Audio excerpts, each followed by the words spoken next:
My name, for those who don't know, is Emma Roble. I used to be the Chief Executive Officer of an organisation called Gay Advice Darlington. We were, up until 2017, an LGBT HIV sexual health organisation that worked out of Darlington across the northeast. But we started off in Darlington, working primarily and initially with gay men and men who had sex with men in the HIV setting, and then moved into a broader LGBT setting. I started off as a humble volunteer, then I became the treasurer, then secretary, then chair, then they employed me as a hate crime worker, and then I became chief executive officer, and then I shut it down. So I've got 2 decades worth of experience in the field. This will be the 3rd time that I have run an LGBT hustings on behalf of the community. And I will say queer quite a lot. I've got my swear words out in the bar, so hopefully I won't be swearing too much. I'm going to lay out a few rules, and they sum up as respect, a little bit of respect for everyone. Everyone gets a chance to say something. Everyone gets to be heard. We will not talk over each other, so you wait. Any disrespect of other people, things like pronouns, things like just calling of names, insults, leave that to me. I've got enough of those to go around. Those are the basic rules that I will apply. The agenda for today, it will be, when I get it up, waiting for the fanar jokes. Come on, yeah. You need to move. Right, okay, so essentially opening remarks from me. Bit of a framework for the debate, which is what I'm doing now. We're going to start off with the candidates are going to say their piece. Uninterrupted, they get to say what they've prepared for on the today's criteria, which is what they feel as an individual about LGBT issues, what their party stands for on LGBT issues, and what they will bring to the role of MP. Do you get that? Yes? You okay with that? That's fine. Right. Okay. Then they get 3 minutes of that. I'll be watching the clock. So if you hear me say 30 seconds, then shut up, you know they're running out of time. It might just wind up, right? Then that's 3 minutes each. I'm going to say something about the vacuums. Of course, that's what I'm going to call these. This is the vacuum. We'll call this vacuum, Peter Gibson. This vacuum, Lola McAvoy. I got a response from Vacuum Gibson. I've just got a vacuum from Lola McAvoy. But I've got a response from Peter. To say, I'll probably lead off with those. No, I'll finish off with those. Then after we've done that bit, there will be an opportunity for you to ask questions of the candidates on what they said. At that point in time, you can then discuss your opponent's policies and procedures and what their intents are. I would be grateful if you kept it polite. This is not question time. This is not Politics Live. I'm not working for the BBC. I'm not bound by bias. And speaking of bias, I'm going to outline where I stand politically. I'm not a member of any political party. I am somewhere just off to the left of Marx and Engels. Okay? And I think, what was it I said to yourself? Right, I am a believer in revolution. I'm a believer in workers' control of the means of production. I will stop just short of the bullet and the bomb at the moment. But if this was 1937, if this was the Spanish Civil War, I wouldn't be here. I'd be on the Iberian Peninsula. you some idea of where I stand politically. So if you're a student of politics, you've got a fair idea of what my politics are. And nobody in this election comes close to my politics. Okay? So that's where my biases are. So bottom line is, I'm going to be fair to everyone. Yes, my darling? Can I just, for their own safety, there's a bit of water there. If you'd like to stay dry, I suggest you move over a little bit. Right. Should we put the vacuum into the right direction? Yeah, pop the vacuums at the other end. Vacuum over here. One vacuum over here. I'll sit there, you sit there. I'm in fine. Thank you, Jane. If the wind gets up, it'll just tip out. Well, that was the entertainment for you. Right, okay. Files. Now, we went to great pains to persuade the Labour and the Tory candidates to attend this. We eventually, on Monday, got a reply from Peter, who initially said he was going to attend and then pulled out. So I'm going to open up with his. There's not a great deal to say about Lola McAvoy because she said nothing. There is nothing on her social media, there is nothing in her paperwork, there is nothing she's put out apart from about blue plaques and walking around the streets of Darlington, and I used to live just down the road. That's all I've seen on there. I don't know what she stands for. I don't know what she, so politically, I cannot make a comment, but what I'm going to do is I'm going to read out Peter's statement. And I'm going to try and not be snarky about it. Good morning. Thank you for the invitation to your planned hustings. I am sorry not to be able to join you.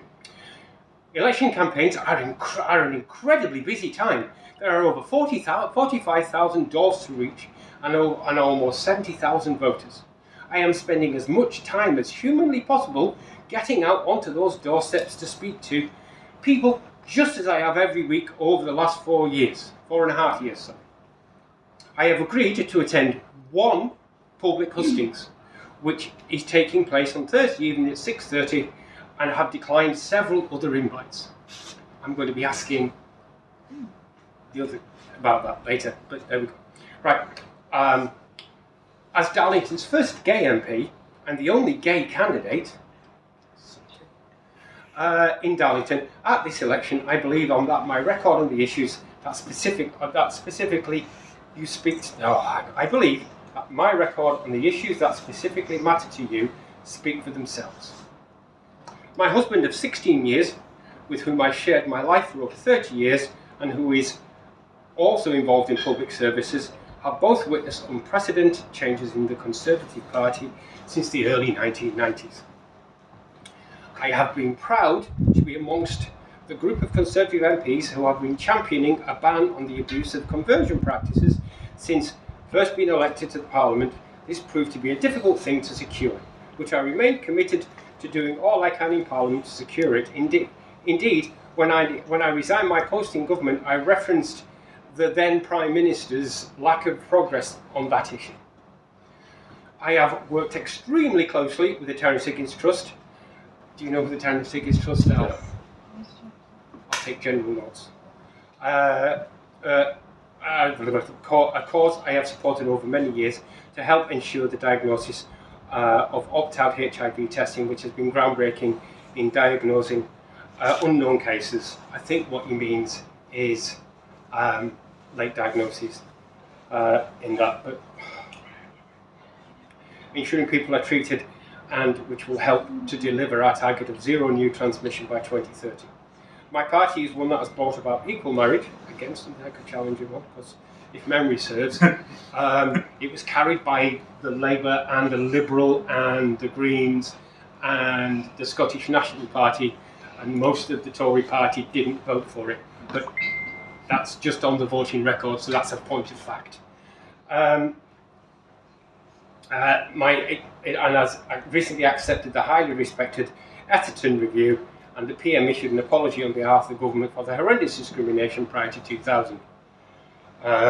Armed forces, basically the government being total homophobic bastards. Oops, I swore for a while. As a member of the All-Party Group on Global LGBT Equality, and as part of the delegation from the UK, God, he goes on, doesn't he? In the UK, I recently visited Ghana ahead of their anti-LGBT legislation to share my views with the Ghanaian parliamentarians. With over 70 countries in the world where being gay is an offence, and where the death penalty still exists, increasing discrimination and anti-LGBT legislation in the Western African countries, we must never give up the fight for equality for others around the world.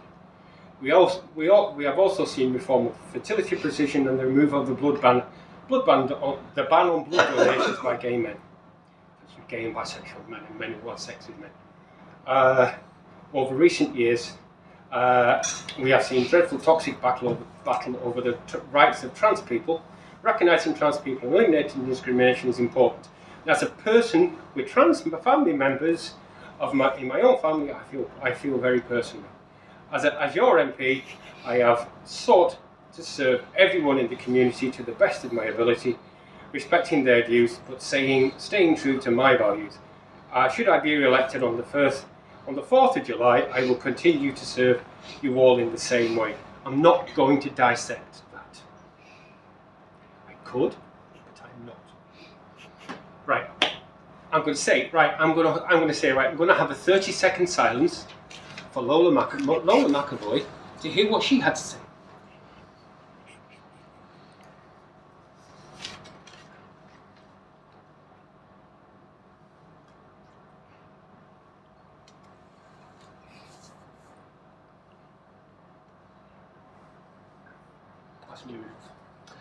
It's a lot of nothing. So, I suppose I ought to let the candidates introduce themselves. So, bear with me 2 seconds.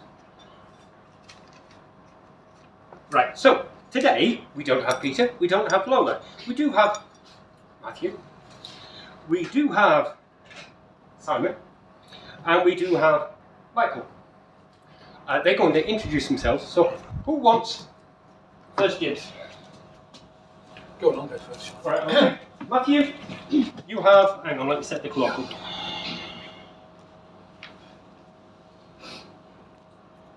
Get talking. Okay, first of all, I'd like to thank the organisers for tonight's evening. I was, do you want to stand up? I've been told to stand up. You can stand Go up. on then. Go for it. Yeah. Thank the organisers for arranging tonight's event. I was fortunate enough to be at a previous event run at another venue, and I learned so much. I was very much a case of my ears were open far more than my mouth was. So if you're lucky, the same might be happening again tonight. We talk a lot about the cost of living crisis, but in the Green Party we talk about it being an equality crisis.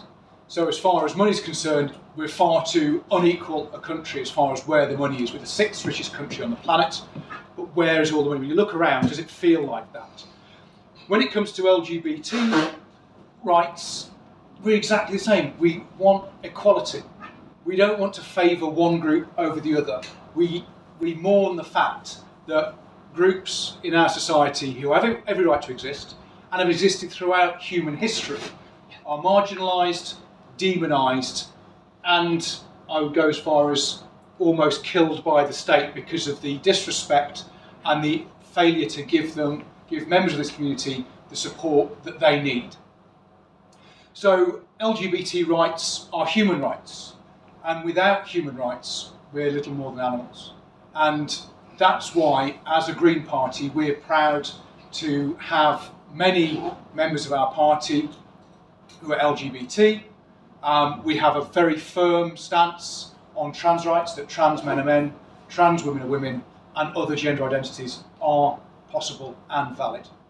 And as a prospective parliamentary candidate, a prospective MP, I will continue to use my powers to support others, because power is nothing if you keep it for yourself.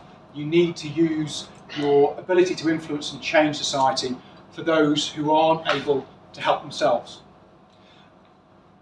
I've lived in the town for 23 years, just over. I chose to move to the northeast. My children are growing up in this lovely town that we call Darlington, and it's meeting young people and having thought about my childhood in comparison to their child. You always think things are going to get better. You always hope that the world is going to be more equal and fairer. I grew up under Clause 28.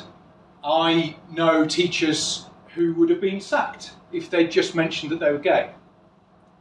I knew teachers who put their jobs on the line helping fellow students as they came to terms with their identity, whether that be sexuality or gender. And those brave, principled professionals who stuck two fingers up to the government and said, I will risk my career because Clause 28 is so bad, is something I see repeating now with the trans community, and we are drifting into another Clause 28 situation for our trans friends. Thank you very much.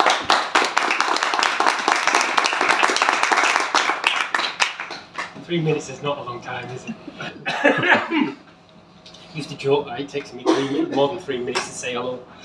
I think it's my love of music, classical and progressive rock, that means I spend far too much time talking and far little time saying anything.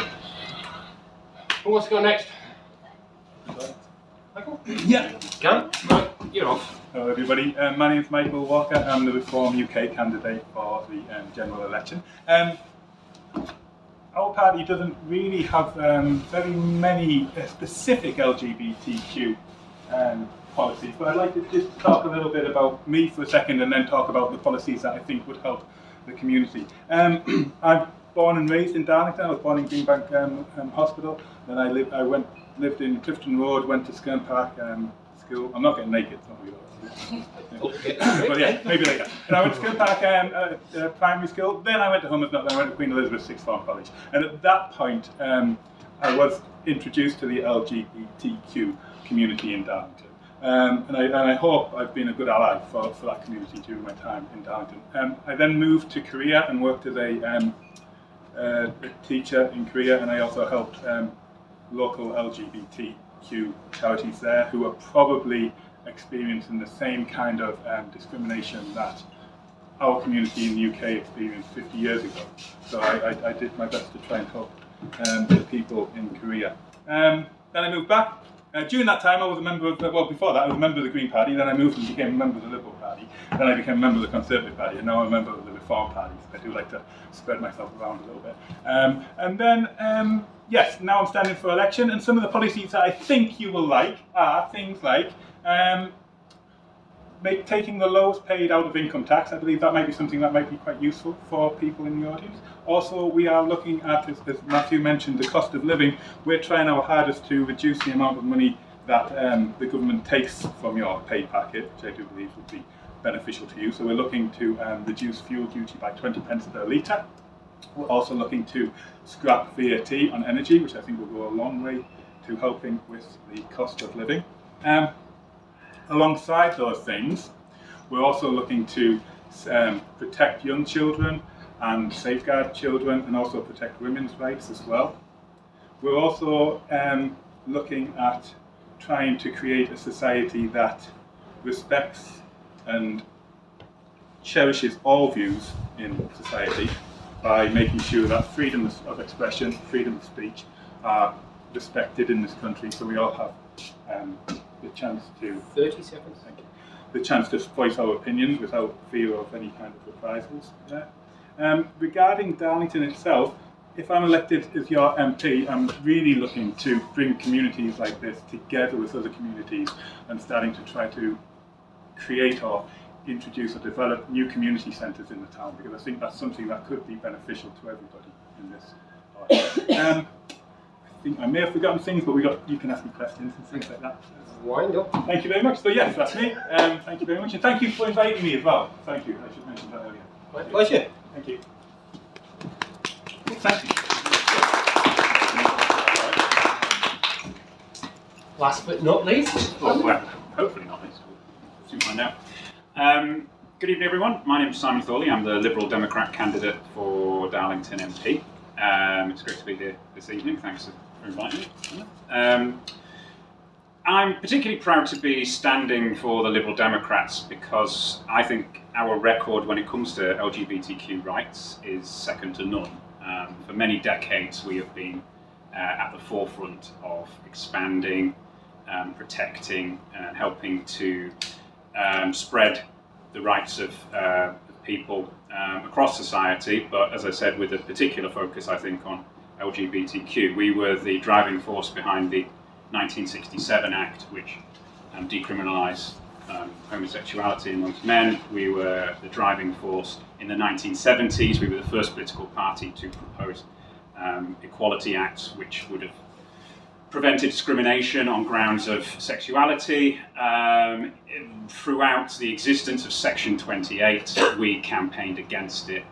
We were the driving force, I use the word again, behind the introduction of civil partnerships in the early 2000s, and then again for the introduction of marriage equality in the coalition years.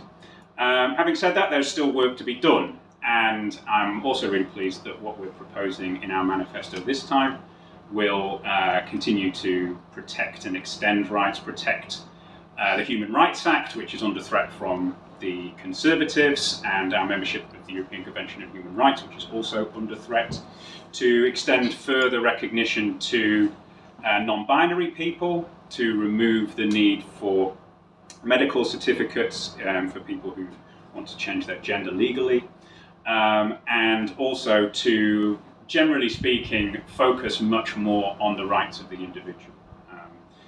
Being pro-LGBTQ comes very easily to us because fundamental to our beliefs, the most fundamental belief we have, quite honestly, is that everybody should have the ability to follow the path that they want to follow through life. That's what liberalism is. It's not about imposing a vision. It's not about deciding for other people what they should be doing. It's about putting in place legal rights, putting in place practical support so that people can do what they want to do with their lives. 30 seconds. That's my guiding principle as well, as an individual, as well as the party. I am liberal in tooth and claw. What you'll get from me if I'm elected is a real focus on building consensus. We cannot have long-term improvements in Darlington without a consensus. Political parties come and go, but the people stay. And we will work to establish that and hopefully have a long-term impact far beyond the next election and the election after that. Wind up. And I have wound up. Thank you. Thank you very much.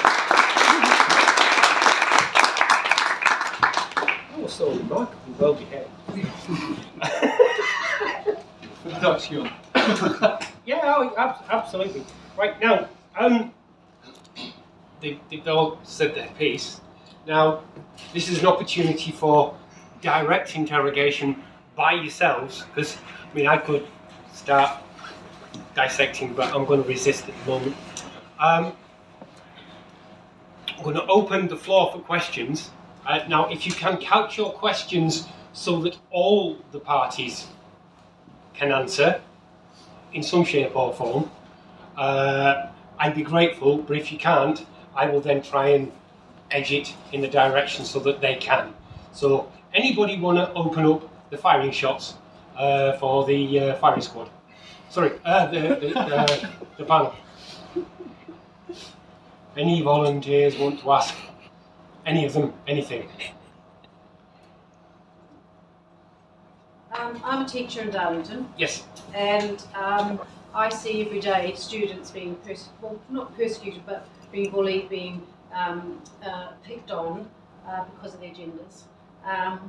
What are your parties, what are your policies to help young people in education to create a more equal society? Who wants to open up with that one? Not the Greens first, because the Greens went first last time. So anybody on this side? Why don't we just rotate the order? So whoever's first, then. Yes. So Michael was second last time, so Michael goes first this time. That's fair, isn't That seems reasonable to me. seek consensus between three parties. One you heard of. There you go. Thank you. I'm also a teacher as well. I teach at a school in North Yorkshire, and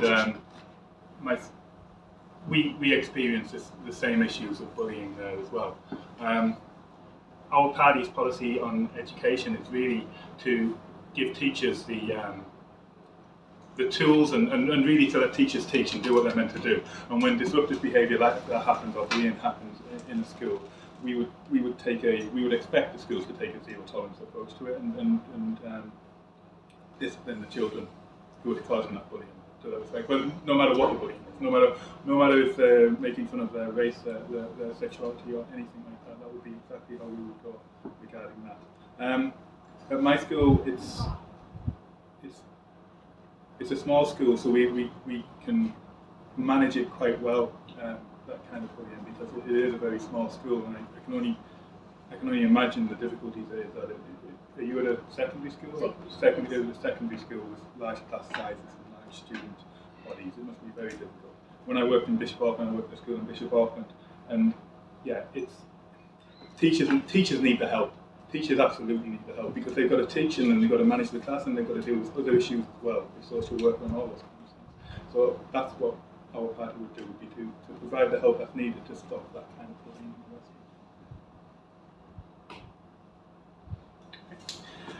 Yeah, very relevant question, I think, and just in general in education, there's a number of issues which have been brought to my attention by teachers that I've been speaking to throughout this campaign. Quite frankly, most of them come down to a question of resources and the fact that school budgets have been cut in real terms over the past decade, which perhaps the Conservatives would care to defend if they bother turning up. However, what we plan to do is not just to look at this in terms of financial resources, but also the human resources too. So one of our proposals is to ensure that there is a mental health professional stationed in every school, so that obviously we don't want to see any bullying at all, but if people are suffering and poor mental health as a consequence of anything happening in school or out of school, they have someone there who will be able to provide them with specialist support. But beyond that, it's a question, without any sense of irony, of education. If people are being bullied, rather than if students are bullying because of the gender identity or the sexuality of their fellow students, why are they doing that? It's because the society in which they exist has not provided them with an education which allows them to see the individual and to have that kind of respect. And if I had a simple answer to that, then I would say it, but it is a complicated thing. And I don't want to blame schools for this, because I think schools in general try very hard and do a very good job in stamping out bullying. I think that's something which has improved massively, quite frankly, over the past 20 to 30 years. However, there are limits to what schools can achieve, and what we need is this societal shift, which will come through a much broader approach. And as I said, what we've focused on for many, many years is expanding individual rights and ensuring that people are granted the respect that they are due across society. So there's no simple solution to it, I'm afraid. That's the honest answer. Milton? Yeah, thank you. Yeah, really good question. A member of my family suffered horrendous bullying at school because of sexuality and gender identity. And to be fair, the school's awful at it. This one school was poorly led, and the way it was handled was terrible. It had a huge effect on the family members' mental health. And just to make a full house, the CAMS support in that part of the country was also dreadful. So, as Simon said, this starts with a society where it's considered okay to bully, it's okay to ostracise people and other people because they're not like me. That idea that you don't have a duty to your community to care and encompass all beliefs and all lifestyles. And so, yeah, as Simon said, that needs to stop. And unfortunately, there are people with power to influence who are using it for ill, whether that be in the media or in politics or influencing online. And that needs to be stamped out, and those people need to be deplatformed, because they're spreading hate, and that hate is dangerous. It affects people's lives and it leads to death. I'll be quite blunt about that, knowing the death toll of how people are being bullied.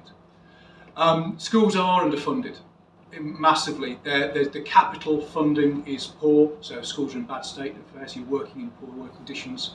The pay of teachers is also poor. It's fallen again in real terms. So, in a capitalist society which we're enforced to live in, where money is worth, teachers are being told every year you're worth less and less, and that's wrong. But as far as resources within the school, that's in addition to filling those teacher vacancies, which many schools have, Simon and I, we share that policy of a mental health professional in schools that can do a broader reach, because I'm not excusing bullying, but when someone lashes out at someone, there's quite often a reason for it. Have they heard it at home? Have they been influenced by other people, or is it sometimes a cry for help? And I know that might sound a bit liberal, a bit minded, but if you find the root cause of why someone is being an absolute shit, you might be able to stop them being quite so shitty from time to time. The other thing, as I mentioned Clause 28 earlier, and we may well cover this later, but my fear is that teachers are now being put under a duty. The CAS review is suggesting that teachers must out children to parents, and my response to that is if that child doesn't feel safe telling their parents that they're trans, it's probably a really good reason for that, and you outing them forcibly is really dangerous. And also the idea of social transition, which can be as little or as big as you as an individual want it to be, because it's your identity we're talking about here. The idea that should somehow be stopped is again also challenging. And the fact that teachers are having to police that and are worried that they may be receiving a poor Ofsted or a criticism for doing this, which is fundamentally wrong, is a big concern. So teachers do a great job with limited resources, and I want you to be able to do a better job with the right resources. Would you like a response?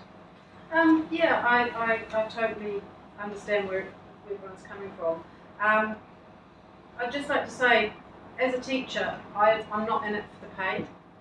I'm not in it, and to be quite honest, I get quite a lot of holidays, so that compensates me for the pay. What we need is more time to plan, more time to support the pupils. I don't have time in the day to, if someone comes for help, well, often I can't help them because I don't have enough time. If I was just given more time and more planning, I would be able to be a more supportive and a more approachable teacher to help young people. But I do like the idea of a mental health nurse or practitioner would be absolutely fantastic in every single school. Anybody else want to come back on that particular topic? I was just going to ask you, what's your teaching load at your school? How many hours a week are you teaching? I'm part-time. I work 4 days a week. Right, okay, yeah. But, yeah. Yeah, you're right. You need, yes, you're absolutely right. You need more time to do the actual job you're employed to do. Yeah. Really, yeah, definitely. I'm going to ask a question to maybe clarify a few points. Hands up if you've heard of the CAS review. Yay! Full house. Is that full house? Almost. Hands up if you know what section 28 was. Yay! Does that mean I don't have to explain it? Do you know the implications of what Kemi Badenoch is suggesting within the gender identity policy review that they're doing for schools? It's not the CAS review that's recommended. No, sorry. It's the actual policy that was suggested for gender identity within schools and teaching of gender identity in schools. Is suggesting, and they have said within their policy. I just happen to have a whole set of notes here. I'm not going to read them out in thing, but Essentially, Kemi Badenoch vowed to change the wording in the Equality Act. The manifesto also vows to implement further laws that would effectively deny non-binary people the right to have their gender identity legally recognised by codifying that an individual can only have one sex in the eyes of the law. It goes on to promise that legislation would force teachers in the UK to follow guidance recently published by schools, which effectively ban any discussion of gender identity in schools and forcibly out any student. Now, anybody here know anything about safeguarding? Right. What are the incumbent impact of telling parents of, shall we say, extremist, religious, fundamentalist viewpoints that their kid is actually not what they think it is? What would the impact be? You can completely break down that relationship between child and parent, and also child and teacher, because the teacher is someone they've trusted with that really personal news. That fundamental relationship between that trusted teacher and that pupil can be destroyed. Safeguarding is based on the fact you've never promised a child you will keep a secret. Exactly. Yes. You have to make the right people be available to that child. So if you already knew as a teacher or as a pastoral care that child was at danger, the likelihood would be that it was already on an at-risk register. So the idea that there are legions of families willing to hurt their children emotionally, physically, whatever, because they decide that they wish to identify, I think you need to give us some real facts and data on that. You cannot, as a teacher, you cannot say to a child, this is going to be a secret, it's not going to go any further. The bottom line of the safeguarding guidance and safeguarding regulations, if a child is at risk or in risk of causing risk, you must tell the relevant authorities. Yeah. But the relevant authorities aren't necessarily the parents.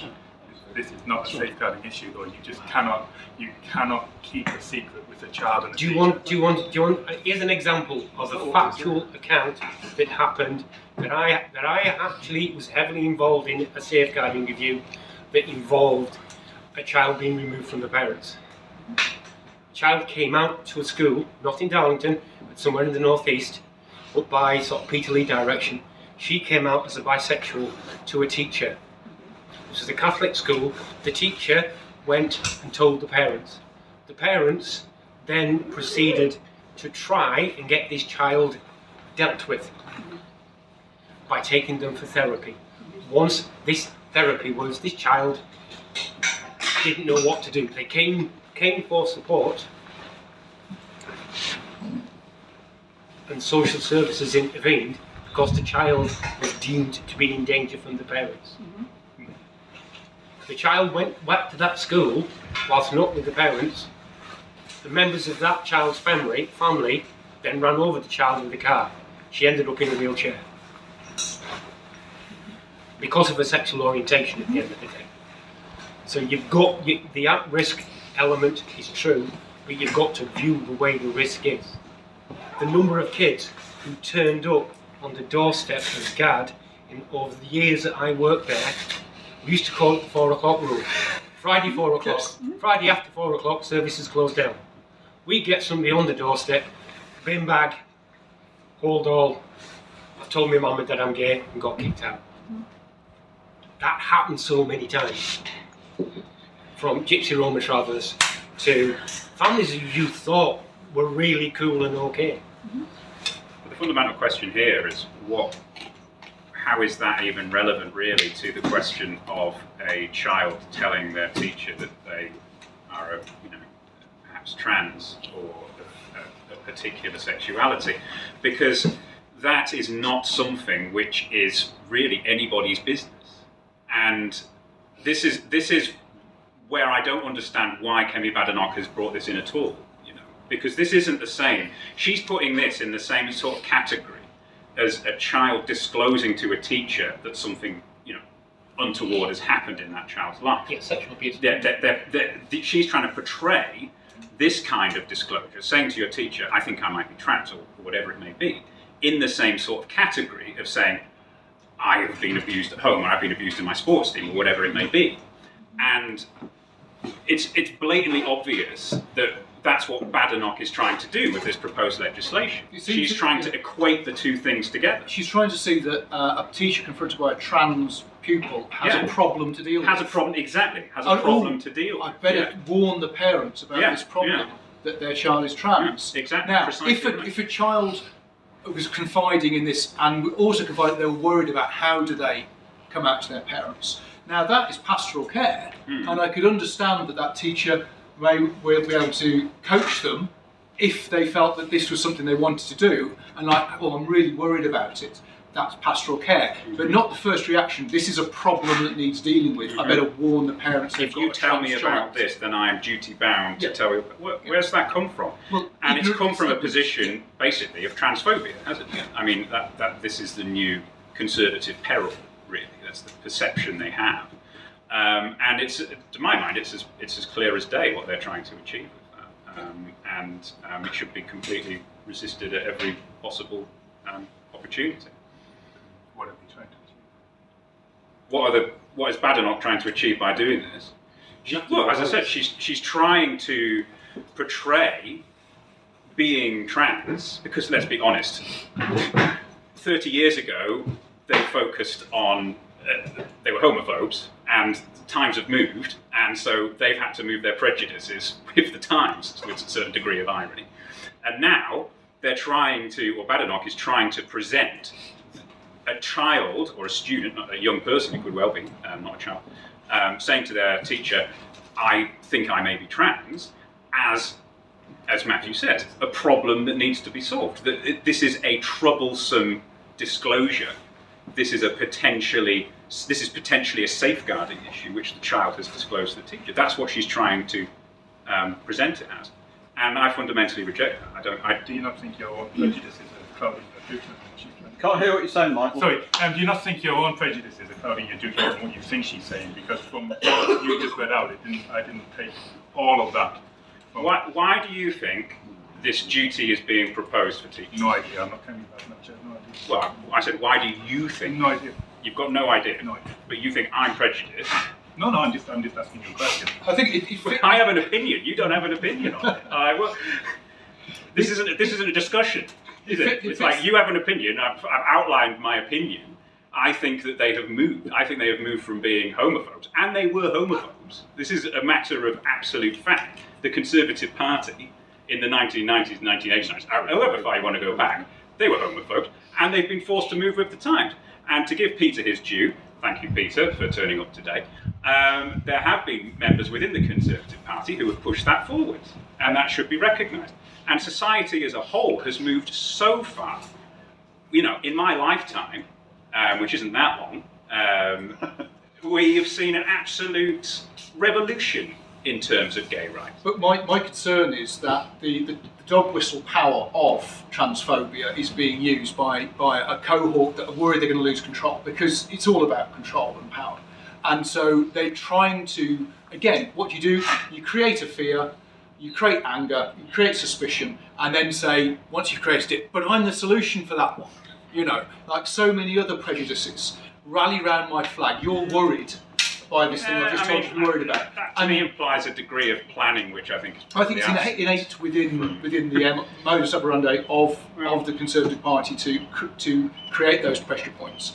And so you've acknowledged that we've moved so far on rights within the LGBT community, but the fear is we can always slip back. You know, the freedom, what is it, the cost of freedom is ever constant vigilance. Someone will correct me on the quote, but the fear is, go on, thank you. Give me 5 out of 10 for that one. But the fear is that if the ratchet slips backwards, you know, where would it go back? We're already seeing into the States where the same accounts, the same influencers who are massively anti-trans and trying to cancel trans culture are now going for reproductive rights and trying to ban contraception. They're now talking about women's votes. It's the same thing, create a fear, and then don't worry, I've got the solution now, I've got you all fearful. So yeah, that was a really good question, and it opened it up beautifully. I just think that making a blanket comment like that conservatives are homophobes is kind of... I didn't make a blanket comment that conservatives are homophobes. I said the Conservative Party was homophobic. Yes, I know. And I didn't say they are homophobic now, That's- but it's a matter of historical record That's that the right. Conservative Party, in the however far back you want to go, up to about 10 years ago, could be said to be institutionally homophobic. That's not in any respect something that you can really push back on, as far as I'm concerned. It was a homophobic party. I just feel that it's kind of defeats the object of why we're here today when you make Can that we kind just of sort of judgment. roll that one up because you talk in circles, kids? Sorry. Do the panel distinguish the difference though between a child who, I would wonder why a child would feel the need to tell a teacher about their sexuality or about feeling uncomfortable about being a particular sex. I would wonder why that conversation was going on. And would they then see that there might be a difference between a child who talks about their sexuality, about their feelings for somebody, the same sex or both sexes, or bisexual, or because they feel they would need to establish themselves as having a different identity in terms of their sex. I see those two things as very different, sexual orientation and what's called gender identity. And I think in schools they generally see those things as very different. Just wonder what the panel think about that in terms of safeguarding. That a little bit? You see it's very different. I understand what you mean because, I mean, having spent the best part of 2.5 decades working in the field around sort of sexual orientation, gender identity, sexual health, etc., and as an educator within that arena, I've always separated out gender, sexuality, sexual orientation, gender expression, gender identity, and sex. They're all very complicated things. They all sit on very different lines, very different spectrums. But from the perspective of when you're looking at, say, within a school environment, any number of reasons could happen why a disclosure would happen. Examples would be a lot of PHSE type filler. Is it still called PHSE? Yeah, it is. Yeah. PHSE type filler happens in the summer months as schools start winding down. They've got bugger all else to do that they can do with the kids. No disrespect, but that's the response I got from the head of a local school, saying, look, right, they call it enrichment fortnight, is it? Where different organisations get invited to talk about drugs, talk about sex, talk about sex education. Rock and roll. Sounds like one of my talks in schools, to be honest.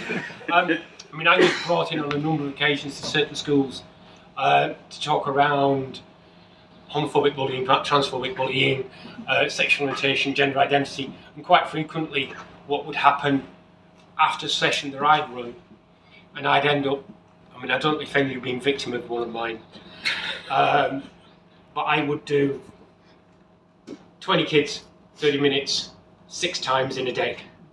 Literally, bang, bang, bang, bang, bang. By the end of it, I'd run out. I'd forgotten which jokes I'd said to which groups. I was a babbling wreck. So the ones that got at the end of it probably got more entertainment than got anything else. There would be, I know for a fact there were disclosures at the end of that, and under what's used to be called the GILIC or the Fraser competencies. Once you're over 13, then when you talk about sexual orientation and contraception, parents have got fuck all idea. They've got nothing to do with it. It's to do with the child. If a child passes the Fraser competency. In a 20-minute session, I'd be surprised if you could assess that though. No, That would be it's pretty like impressive you as like an you like educator. it's like you light your fuse. You start talking about what love is, what it feels like to love someone and not be able to express it openly in public. What it feels like to walk down the street and hold your partner's hand in public and not have to look over your shoulder and wait for the first punch in the back of your head. Because that's the environment that I grew up in. What's it like to sort of know that your relationship is against the law somewhere in the world? Those are risk assessments. So when you have those general discussions, kids think, you know that as well as I do, kids think deep and hard. And with the world of social media, they don't need something like me to teach them about it. But sort of pulling out the separation is there around gender identity. I think my issue is why single that out? Because if you wish to pursue a gender identity that's different to your sex, generally it's taken that you would then wish to be acknowledged in that sex, because the affirmation only comes from other people around you. That would mean the rest of the community. That's social transition. Yes.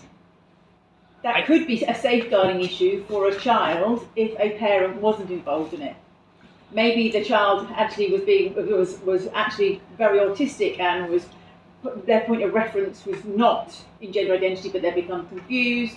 What is their separate trauma? If you have any reading of what's the issue here is, I hear what you're saying, and there's always scope for safeguarding. There's always scope for safeguarding issues. What we're talking about here with the Badenoch proposals is there is no discretion. The teacher is not assessing it for a safeguarding issue. The teacher is obliged, apropos of nothing, to pass on the things that the student is saying to the parents, and in only this very narrow spectrum of disclosures. Now, there's only one reason for that. It's not to do with safeguarding. Because if it were to do with safeguarding, it would recognise that someone is making an analysis there, the teacher in this case, or even better, a specialist within the school, who the teacher can go to for advice if necessary, so on and so forth. But it's not doing that. It's saying it is literally going back to the old Section 28 days and removing any sort of discretion or nuance from the situation. There is discretion. You do not have to inform the parents in every instance. There will be clear guidance on it. But That's not what the guidance has been put out. Because if you're just reading the manifesto, you're reading a headline. If you actually look through the gender questioning guidance, the draft, the consultation, I've read it. Yes.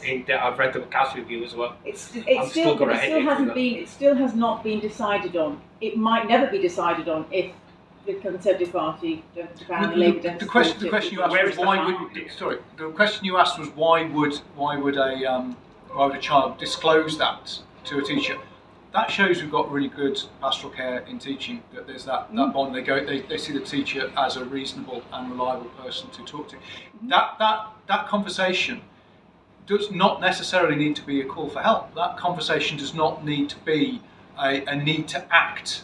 It could be just that person questioning, and questioning is okay in a safe place, and it doesn't have to go any further unless that child feels a need to discuss it further. And so, generally my rule is the kids are all right, and if they have the care around them and the society around them that accepts the wide variety that we wonderful, crazy species that we are can do, then that's a school and a teacher doing well. Okay, I'm going to place a pause because we're going to have a slight break. Okay, not for any other reason than I need to go for a piss. And we can take a bit of a breather.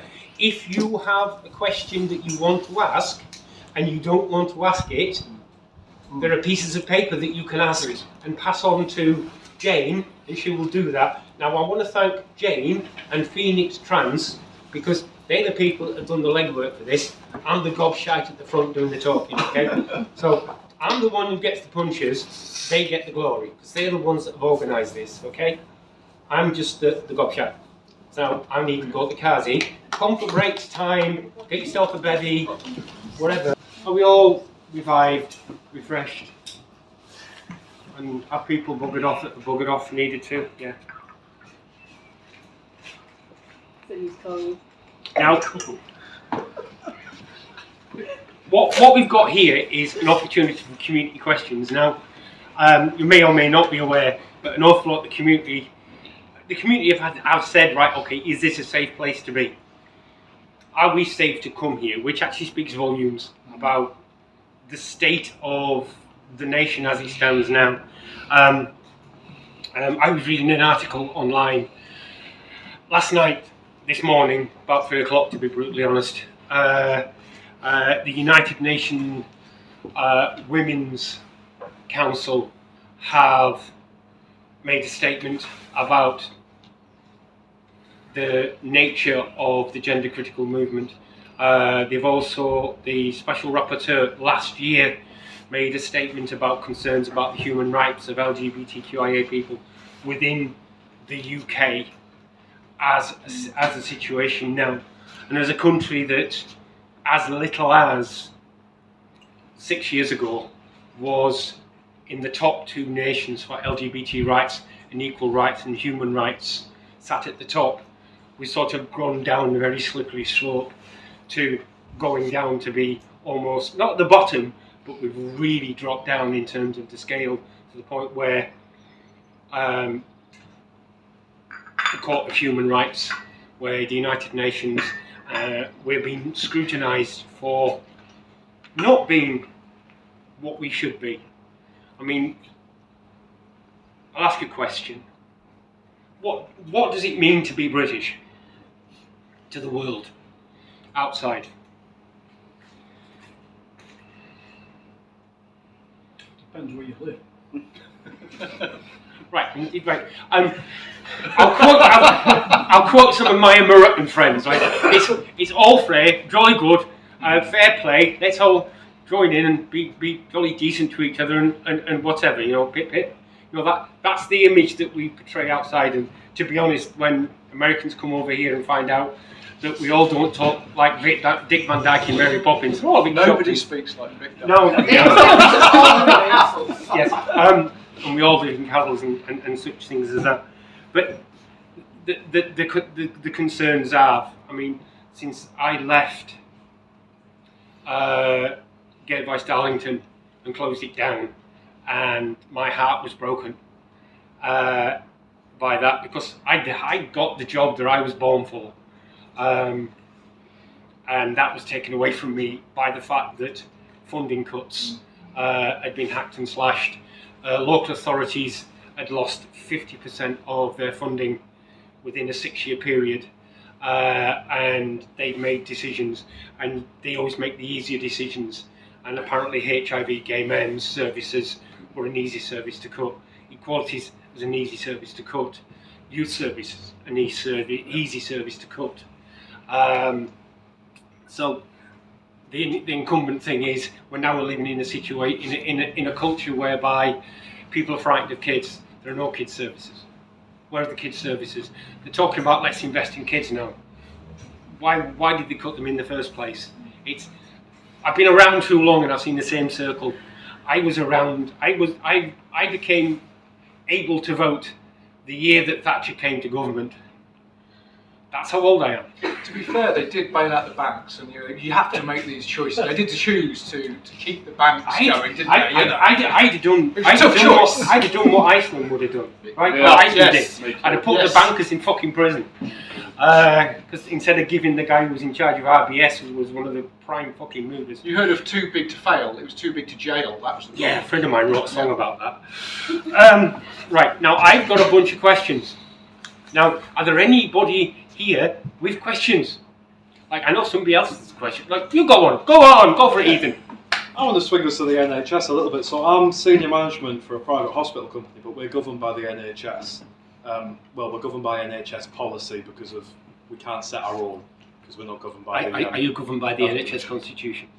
We're not. We have our own separate constitution, but we have to go by their guidelines and policies, because we're not governed by the World Health Organization, the UNHC, and things like that. And one of the strangest things we do is we bring patients in, and whether they're male, female, anything else, postmenopausal, premenopausal, we have to force upon them a pregnancy test.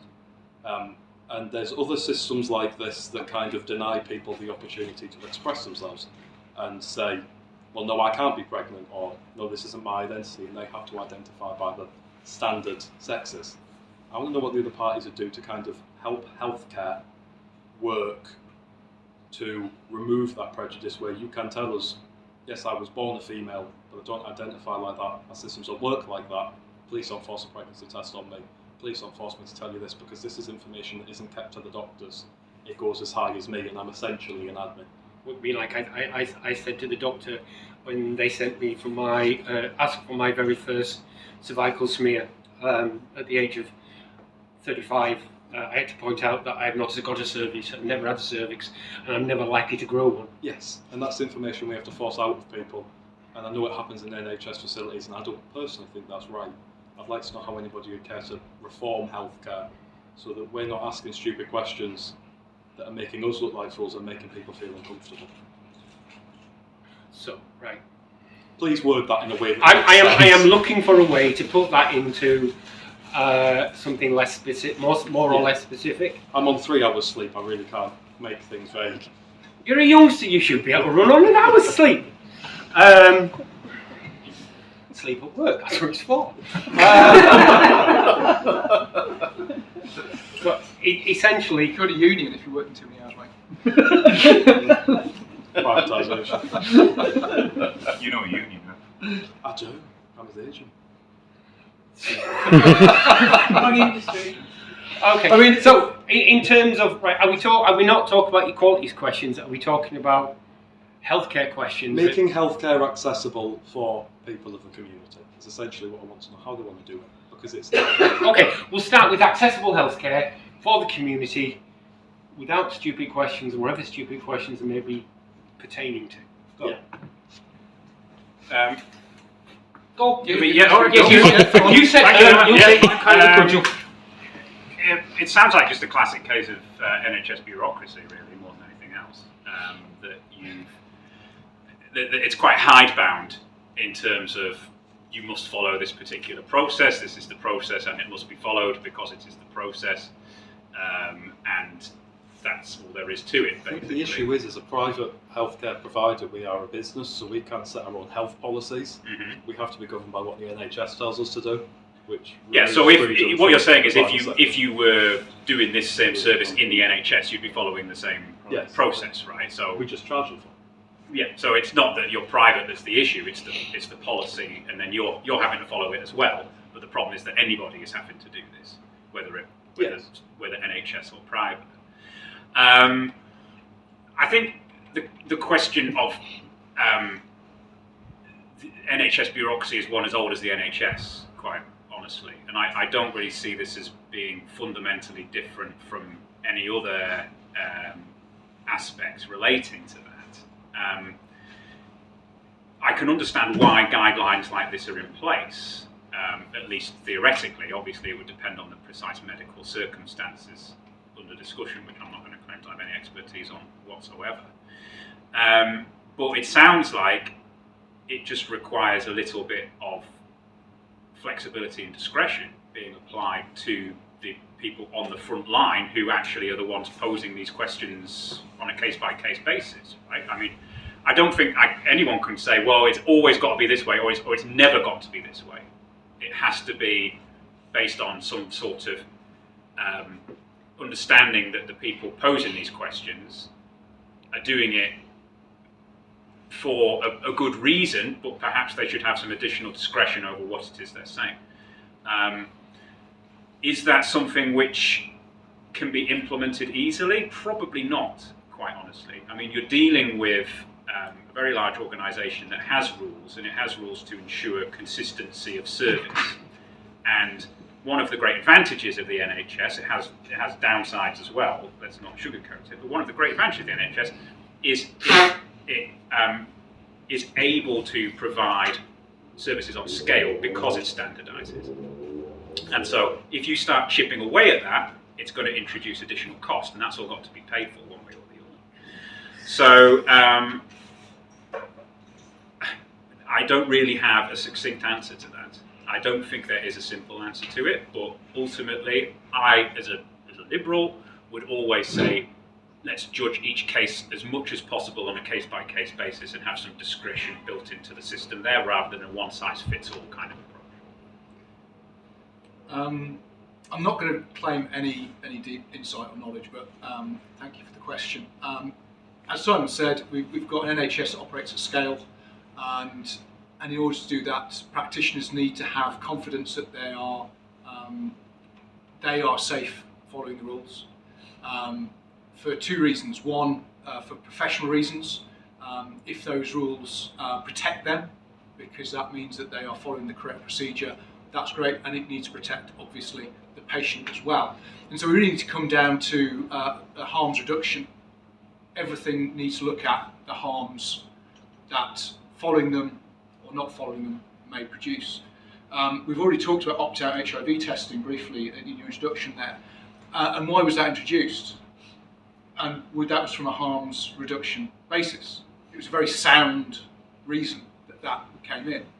I'm not going to pretend that I know the ins and outs of pregnancy testing and whether that should be opted or opted out.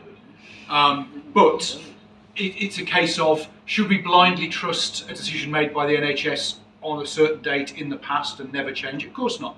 They should be reviewed. They should be reviewed by professionals. We have National Institute of Care and Health Excellence. I think NICE for short, isn't it? It shows how dyslexic the NHS is. Yes. And while it doesn't get everything right all the time, from my understanding, speaking to practitioners, it gets the vast majority of things right the vast majority of the time. So if there's a reason to review pregnancy testing for patients, let's review it. If it meets the harm reduction threshold, let's do it. If it complicates things unnecessarily administratively, can we streamline it? But if removing it adversely affects the patient, then we should keep it. So from a position of ignorance, which I'll be completely honest about, I hate politicians who pretend they know what they're talking about, I would say it sounds like it may well be the decision is based on harms reduction, and if the admin could be streamlined then and save costs, then that's all great. Thank you. Yeah, I think in agreement with Simon, there does seem to be an awful lot of waste and unnecessary bureaucracy regarding those kind of things. And what we need to do, similar to, as I mentioned to the lady who works in a school, is we need to listen to people on the front line in these hospitals and in these schools and start to get ideas from them about how these services can be improved. So we're not, as Matthew said, we're not using ideas and practices that were made at a certain point in time, but we're taking everything in the round and making sure that savings are made in the NHS, because there's an awful lot of waste that is happening there that we could get rid of and then provide better services for people throughout it all. And regarding private healthcare as well, I think that there should be more autonomy for them to do what they think is best for their patients. That's how I feel about it. I think in this case it's private healthcare, but it's under contract to the NHS, right? So we're not contracted to the NHS. The issue is, because private healthcare providers can't set their own policies on providing healthcare, which makes no sense. We're governed by the NHS, which means we follow the NHS's. They have a special name. They're overpaid workers who tell you whether you're being nice enough to people.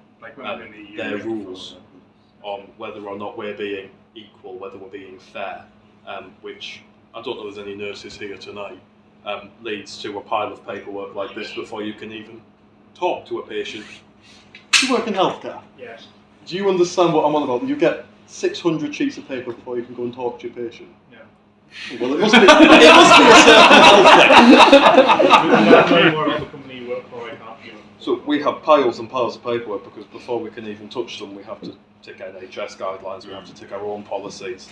Well, if you didn't have NHS guidelines, the paperwork would still be there. It would just be duplicated amongst umpteen independent private providers, and then it would be slightly different between each private provider, and then running some sort of socialised healthcare system, which I'm fairly sure you approve of, Ethan.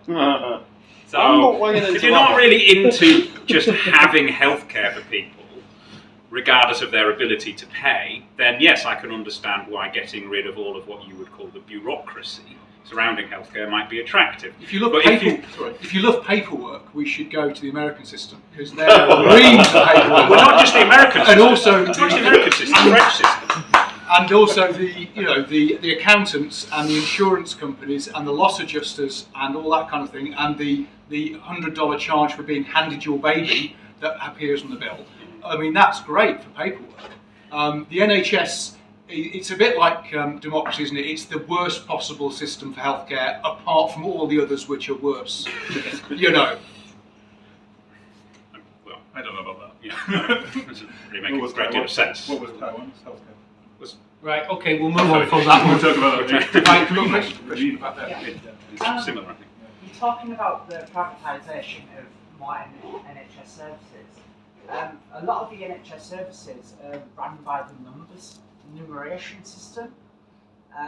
So instead of it actually going back to the numeration system, when you change your gender marker, they change your NHS number, which requires a lot of change in your paperwork. Now, they change your gender marker, they change your NHS number, it requires a lot more paperwork to be reproduced, which requires you end up with 2 sets of different paperwork that you've got to sift through. So that means more paperwork. So why not take things back to ground level, renationalise more of the NHS instead of privatising it, and bring costs down instead of putting costs back up? Like, why not renationalise? Why send out more things into privatised companies? Like, the Conservatives have done really good at selling bits off to other companies. Why not bring bits back to put the costs down again? I think you raise a good point, and it's a massive one indeed. And when we see the idea that the private sector can fill the holes that the Tories have created in the NHS, well, where do they get the staff from? Which just creates another bigger hole. You know, it's like digging sand to fill a hole. You end up with another hole somewhere else. And of course, an agency nurse will cost the NHS 3 times salary staff. And again, there is always the profit motive to take it out of there. And unfortunately, Wes Streeting is going to be the human door opener for privatisation, because he had the right idea of the solution to the waiting list is to ask NHS staff to work the weekend, because apparently you're all shut the weekend. Is that right? Or do you actually open on the weekend, mate? My weekend started half an hour ago. Indeed, yeah. So it is a big mess, and for all the times the NHS doesn't perform brilliantly or performs awfully, we know about that. It is potentially one of the greatest things that we've ever done as a nation. When we were absolutely broke after the Second World War, when we were on our knees, if not on our stomachs, we had the bravery to create the National Health Service, which the Conservatives voted against, of course, although it passed after they took office. But, a bit like many other legislation, it's one of the greatest things we've ever done. And while other people around the world blink at it and go, my God, that is amazing, unfortunately, not every country in the world has them. There are hybrid systems, and I'm aware of there are contributory systems which come close to the NHS. But my God, let's not go down the American route. And far too often, we end up following the Yanks, and let's not do it on this one. I'm going to interrupt. Please. If you want to see a good of how the American system works, there's a comedian and social commentator called Jon Stewart. He's got a rather excellent YouTube presentation. It goes on about 10 minutes. And not only is it highly amusing, but it's highly insightful of how the American system funds a private sector system with taxes. Because not only do people pay with their insurance from their companies that they work for, they also pay via the taxes that they pay to central government. And the insurance companies pay in the middle, and they get to decide healthcare decisions, not with medical experts, but with financial tables. I think that if we talk about healthcare, which is great. I can add on, right? Oh, sorry. Right. But from a perspective of trans people and changing trans documents, I could answer your question. It's cheaper to change yours and a few people that are trans who will change their gender than it is to change the entire system from scratch. It's a price thing. It's like I was on the working party for the Condemn, and I didn't brand it the Condemn government. It was just nicknamed the Condemn government between 2010 and 2016.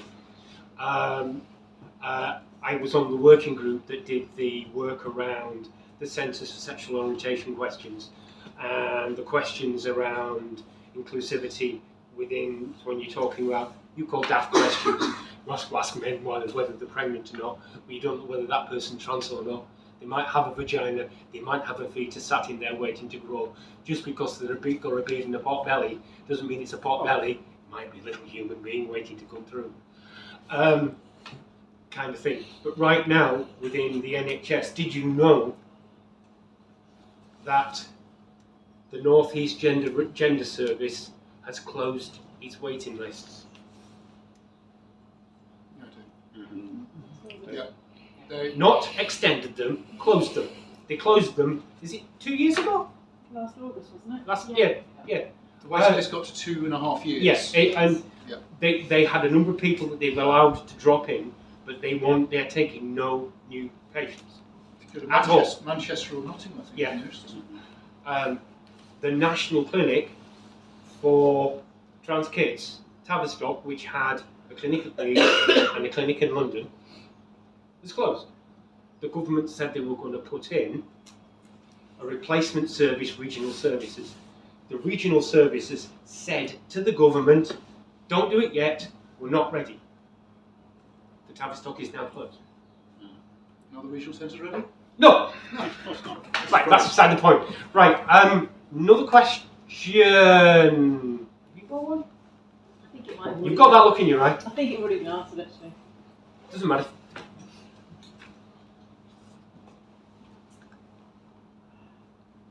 I often hear the refrain of there's been a decline in the human rights of LGBTQIA plus people. What do you understand by this? Can you give examples? And what action will you take to address this if you are elected as Darlington's MP? Back to me. May as well. Yeah, I think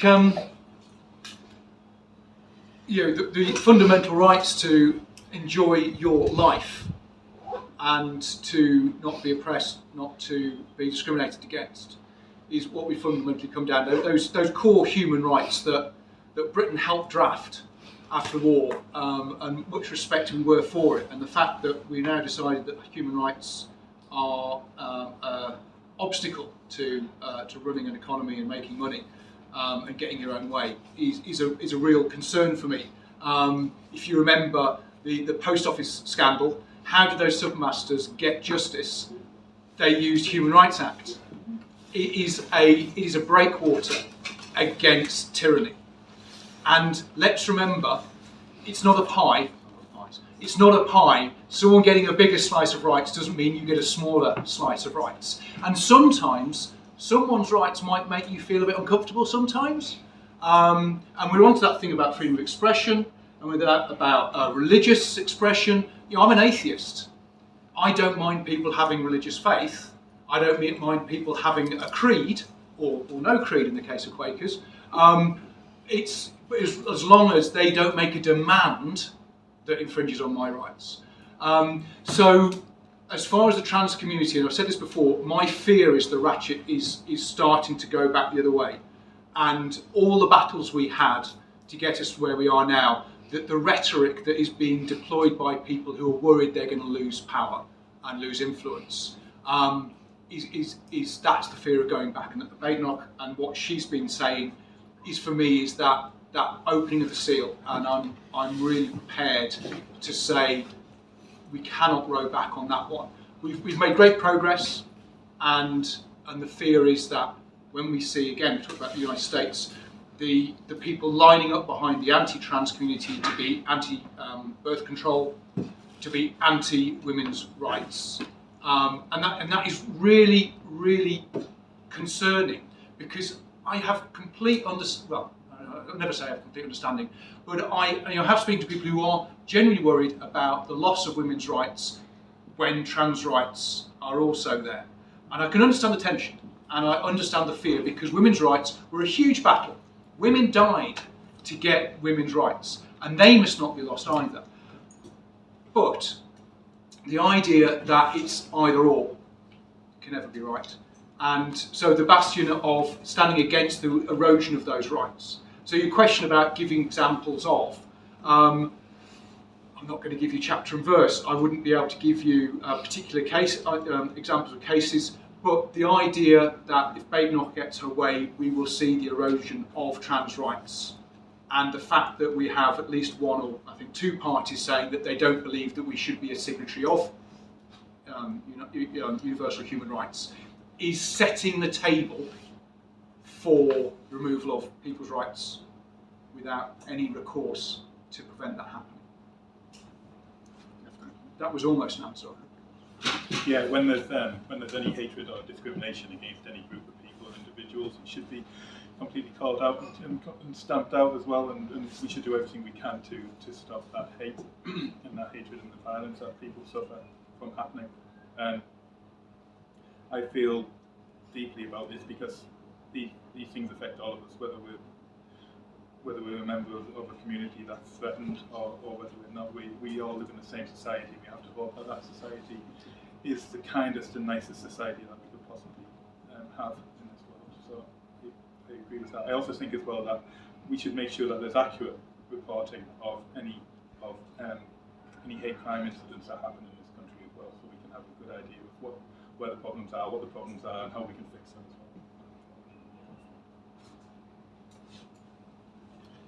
well.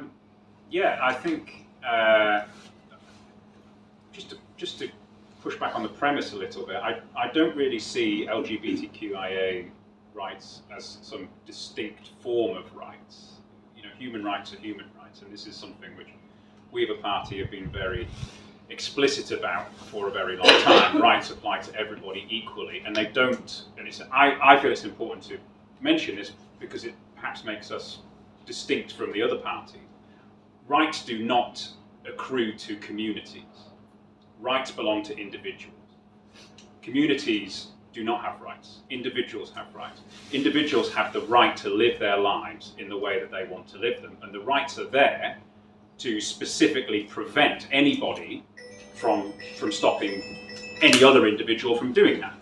And the rights extend as far as they can without encroaching into other people's rights. And there's always going to be this space, which is an endless debate without end, really, which is how far does the rights of individual A go without encroaching on the rights of individual B? And in political theory, this is called compossibility.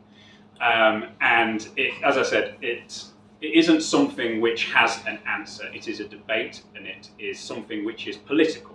And if we're trying to find an objective answer to it, we will fail. It is ultimately a political position. And as I've mentioned, I'm a liberal, and I believe that individual rights are what matters most within our society as a whole. And what that means is the application of human rights as they extend to LGBTQ people and everybody else who is not LGBTQ, it's exactly the same. I don't see a distinction there. And so in terms of your question about how these may be getting rolled back, as Matthew says, what we have at the moment is a government which has been very happy and willing, for short-term political gain, quite honestly, to say that they will leave the ECHR if it prevents them from deporting people to Rwanda, because there is a chance that the deportation of people to Rwanda would breach their human rights. In fact, it's already been proven to do that in the original iteration of the policy. And I mean, that is a government which is pursuing a policy despite knowing full well that it goes against the principle, if not perhaps, if they can tweak it sufficiently, the actual letter of the legislation which underpins our rights, Human Rights Act. So there's a great example, and I think we are at a very dangerous point in our politics, where we risk atomizing our society into competing groups and going down the route. I don't like to mention America all that much because I really don't think we're all that similar in that respect, but in this I can see some similarities. Going down the route of what they have in America, whereby you have attacks on groups of people because it's perceived that they are getting more out of the system than others. And I completely reject that sense of rights.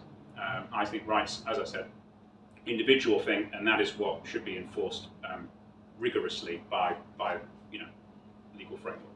And the attack on the ECHR as a foreign court is just another part of this. Yeah, it's an international court. Yeah, of course it is. Yeah. It's that framing that these foreign ideas of a universality of rights is another attack. It's another deliberate weaponisation, which is why retaining membership of the ECHR is vital, and it's something that our party is fully behind. Mm-hmm. You're fully behind Lib Dem a reform. Are you fully behind retaining human rights for everyone? Retaining human rights. No. That was called the leading question. Was the question, am I against human rights? The ECHR. Oh, I thought you said retaining human rights for everybody. Yeah. Well, am I against the ECHR or am I against retaining human rights for everyone? ECHR. I'm against ECHR. I've got nothing against ECHR, but I do not want us to have decisions made by them affect the people of this country. I think we're a sovereign nation. I think our politicians and our judges are perfectly capable of solving issues of any judicial nature, and we do not need to rely on an international court. Would you simple They want to leave it, yes. UN? UN? UN? No. Because they make rulings, don't they? Yeah, they do. simple. No, well, not necessarily. For the What do ICJ. you mean? What do you mean? What kind of For the ruling? ICJ, which Well, is a the UN UN Security Council resolutions. But you mean the UN Security Council where the UK is a member of? Yeah. Yeah. But you don't think UK judges can make those decisions instead? What do you mean? Well, yeah, the UN is a body that we're a member of. And Yes, it's that's right. And we have representatives in the UN, don't we? Yeah. And we have judges in the Yes. ECHR, you do know that. Yeah. Yeah, this is the same So- thing, yes. So What I'm worried about is the- that we lose that the idea of a global commonwealth, of the fact that we can, we're stronger together if we can make decisions together. They're sometimes harder, they're sometimes slower, but that idea of a common value of improving the life of all is one where you have to get down and sit around the table and have those hard conversations. If we throw a wall up and say, no, you can't talk about us to us, we make all the decisions here, that atomizes the idea, and that is where wars go up and conflicts escalate. And that is the fear. If we row back on ECHR, where does this row back stop? Where do we all isolate ourselves? And it's everyone for themselves. It becomes a zero-sum game then. If I win, you lose. Whereas the idea of collective and commonwealth is that we all win. Yeah, don't quite accept that premise.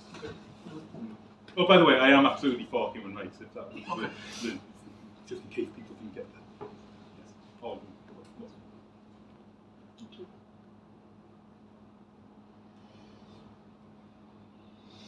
tempted to push back a All right. We've got next questions. No, it's right now. I read the Reform UK contract from the business that is Reform UK. They're not a political party, and this is not pocket you. These are just things that are out there in the public domain. The Reform Party is in itself a business. It's not a political party.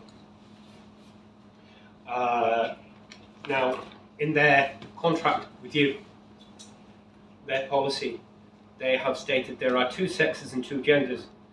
It is dangerous safeguarding issue to confuse children by suggesting otherwise. No gender questioning, social transitioning or pronoun swapping, informing parents under 16s about their children's life decisions. Children's schools must have single-sex facilities. Single-sex facilities. Public toilets and changing areas must provide single-sex facilities. Documents goes on to say. It is unlikely of the party to win. Yeah, but Farage has already said that. But these are Tice's words. On equalities, they said they wish to leave the European Convention on Human Rights and replace the 2010 Equalities Act with a changed definition of hate crime. My question is, what changed definition of hate crime would that be? My answer is they haven't told me. Right, they haven't told you. I'll find out for you and get back to you. Right, okay. So that you won't answer it, so you don't know why they want to leave the European Convention of Human Rights. They'd like to leave the European Convention on Human Rights because they believe we're a sovereign nation and we should make our. Sorry, can't hear you. They believe we should leave the European Convention of Human Rights because they believe, and we believe, that we are a sovereign nation and we should make our own laws. So, war crimes, international law, how do we stand on that? Yeah, I mean, yeah, that's fine because it's obviously included in our own law. That's exactly the same. it's not included in our law. It's not International law. The Hague. Like, basically what you're saying is you International- don't believe in treaties. Yeah. You don't believe in international treaties, because every international treaty any country ever signs reduces that country's scope for action, which you would call sovereignty. So this is the lie that was Brexit, which was the UK didn't have sovereignty when it was a member of the EU. But the fact that the UK could choose to leave the EU whenever it wanted to meant that the UK did have sovereignty. And it's this, you're throwing out this word sovereignty, which with a definition which is completely inaccurate.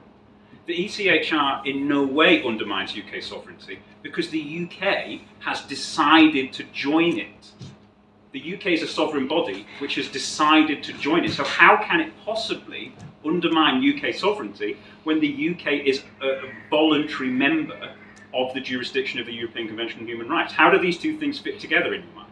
Because it passes judgments that stop the sovereign government from... But it doesn't stop the sovereign government. Firstly, the government is not sovereign. Parliament is sovereign, right? Parliament has passed legislation which means the UK is part of the jurisdiction of the European Convention of Human Rights. That is parliamentary sovereignty. That is our nation. So, how can a judgment of the ECHR undermine sovereignty? It is not logically possible, Michael. Thank you. Thank you. Can you call We've up solved Mr. that- we've Tice solved and tell that him that one. we've actually solved the problem? You certainly can, but the fact remains that we can also leave the European Convention of Human Rights. Absolutely, Of course we you can, can. yes. Of course you can. Yeah. We can. And if we were not sovereign, could we do that? Can you speak up, please? Sovereignty is ability to make decisions. Yeah. The decision to join, the decision to leave is a sovereign decision. Yes. That sovereignty is retained. So, Whether we're to in contrast or with- out, I think we about- remain sovereign. Perhaps I misspoke then, because taking away some of our sovereignty. It's not taken. No. No, that's not. It's like being pregnant. You can't be a little bit sovereign. You can't be a little bit sovereign. You're sovereign or you're not. Because I That's presume what sovereignty is is. Scotland sovereign? No, is Wales it's- sovereign? Is exactly. Darlington sovereign? Darlington absolutely is sovereign. Yeah. So wishes. Right, okay, I'm going to kill that one because as much fun as I'm having. Right, you said Scotland, didn't you? Right, I've got a question about Scotland. Right, That's relevant. I know it's got fuck all to do with Darlington, but I've got it actually has got something to do. Right, last year the government intervened with the Scottish Government's plan for self-identity for trans people. Yeah. How do you feel about this if you were to become the MP and they decided to revisit it? Is it me first? Is it you first? Well, our policy is to allow self-ID without any sort of any need for medical certificate or anything like that. It's purely on the say-so of the individual concerned. So suffice to say, we did not support the UK government's decision to overrule the Scottish Parliament. Our members of the Scottish Parliament all voted in favour of the legislation, and if I'm elected, and if we have Lib Dems in government as well, we will. It's in our manifesto. We move towards full self-ID on the basis of self-recognition. I think we could have a team of medics who've never met you, and they could be better at telling you what your gender is. We could have a system where you're forced to portray some cis vision of what a transitioned gender identity is, and then live in that. Don't wear trousers because that's not conforming to my cis view of a woman, or whatever. And you're forced to do that for a period of time. Meanwhile, at the same time, the bigoted organisation that has come up with this cruel system said, "Oh, but you can't use these facilities because we believe it's a cellular level that your gender is determined. But you need to live in that gender while we're going to beat you up for using the facilities that define that gender." So what's the green policy, Matthew? You're just rambling. What's the green policy? I was in a flow there for a second. And also your spouse could Do you have the same policy as us? and the spouse could veto the whole I believe thing. you have the same policy as us. I've read your manifesto. I know for a fact I just you didn't have want the to same do policy as us. Control C, Control V, did I? There you go. Perfect. no. That's what I was at first. So we have, I think there's something to be said. and so the self-ID and the X marker for non-binary and the removal of the spousal veto. In summary, but come on, give me a chance. So in terms of in a world the SNP get an increased majority. And the Greens supported them in Scotland. Yes, I know, and I know why the Greens walked away as well. Because politics is my hobby, or one of my hobbies. And my other half hates the fact that it's one of my hobbies. Mine too. Every time they drop a clanger, I go, what the fuck? But that's beside the point. Within Scotland, assuming a situation where Scotland will if SNP get an increased majority, will be going for independence. They will probably push a little bit harder with the change of government around self-ID. What would your position be? You are the incumbent MP, right? What would your position be? Would you? I agree with the Paris Manifesto, which we've already explained is self-ID. You go for self-ID. Yeah. Would your position be right? Self-ID? Right. No, we don't agree with self-ID. Why? We believe that it could pose a problem for safeguarding and for women's safety. Why? Well, because we believe that with no checks on that on self-identification, it can lead to issues where men pretend to be women and can then harm women or children. Why do that? It's much easier to be a police officer. Cis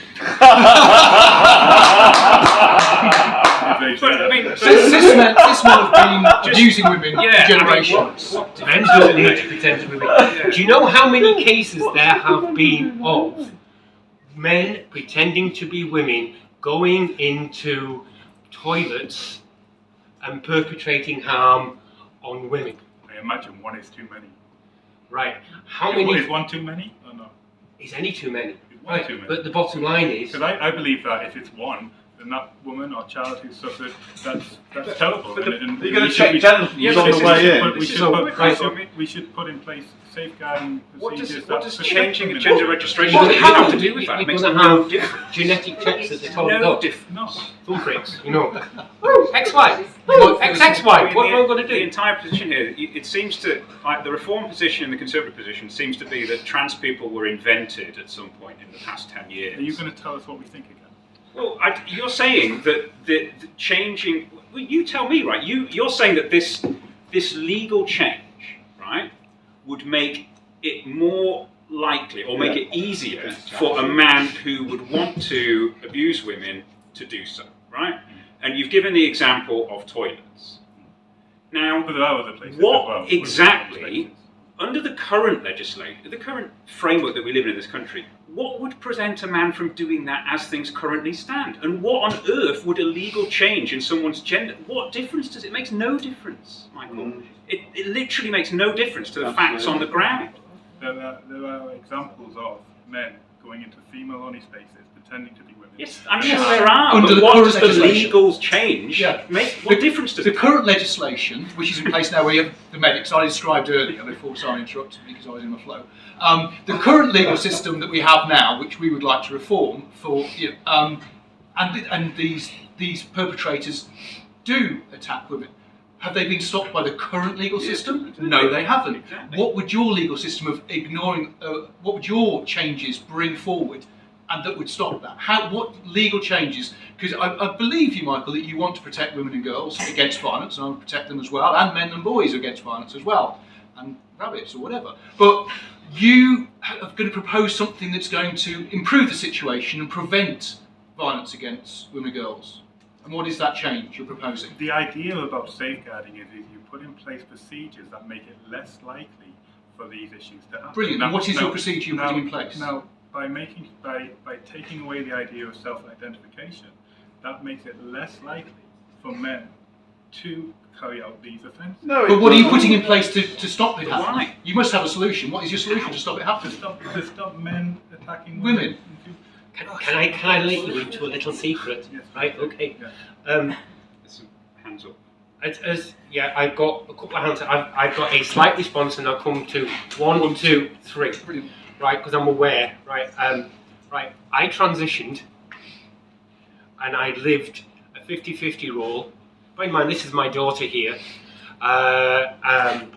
Just to prove that sort of I'm a human being and I do produce progeny. I feel small again. That's not a definition of human. Yeah, there's lots of humans who have. Yeah, I know. But right now, the fact is, before 2010, the Equalities Act brought in the second Equalities Act, because there was another Equalities Act brought in 2007 that didn't last long, because they started writing the 2010 one immediately after. But before that, trans women had been transitioning for decades medically and had been using women's only spaces like public toilets for a long time. And I remember transitioning at work before the law changed, and I was working in Darlington for a local insurance company on the end of a telephone. And I transitioned and I had a conversation with the HR manager. Now the HR manager was on my side. It was a French company and they were very European in their policies and approaches. But the manager of the building, one Terry Bacon, you won't know who he is, so it doesn't matter, was a very English manager who basically said, can't you use the disabled toilets? The trouble is, his HR manager said, Terry, we don't have a bloody disabled toilet. That's how long ago it was, because they didn't have disabled facilities. Trans women and trans men have been using public facilities for decades. Do you know how many instances there are? And one may not be too many, but at the end of the day, one's too many in terms of police officers killing women. But that one, there's been many, many, many instances of police officers charged and dismissed in recent years. They've just come to light. They're up there on the domestic abuse perpetrators as well list, an area I used to work in. So banning self-ID is not going to change it, because we've been self-IDing for years. We've been living with you for years, using public spaces for years.